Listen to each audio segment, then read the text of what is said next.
Last ভিডিওতে আমরা বলছিলাম যে মার্কেট এই জায়গায় বায়ার্সরা কন্টিনিউ করতেছে। এখন এইমটা কিভাবে সেট করবেন যে বায়ার্সরা এখন যদি আসে, বায়ার্সরা কোন পর্যন্ত আসা ট্রাই করবে। হ্যাঁ, এইমসটাকে আমি আপনাকে দেখাই দিই। বায়ার্সের ফার্স্ট এইমটা কি জানেন? বায়ার্সের ফার্স্ট এইমটা হলো এই রেড ক্যান্ডেলের 50% লেভেল, কিন্তু বায়ার্সরা এখানে এতটাই অ্যাক্টিভ যে এই রেড ক্যান্ডেলের 50% লেভেলটাকে তারা আর মানবে না, অ্যাকসেপ্ট করবে না।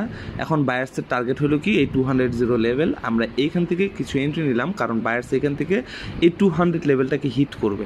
তো আসলে আপনাকে আগে বোঝা লাগবে বায়ার্সরা কোন পর্যন্ত কন্টিনিউ করতে চাচ্ছে, বায়ার্সরা কি চাচ্ছে, বায়ার্সদের ইন্টেনশন কি, বায়ার্সরা কোন পর্যন্ত উঠতে ইন্টারেস্টেড। এই যে এই 200 লেভেলটা পর্যন্ত উঠতে ইন্টারেস্টেড।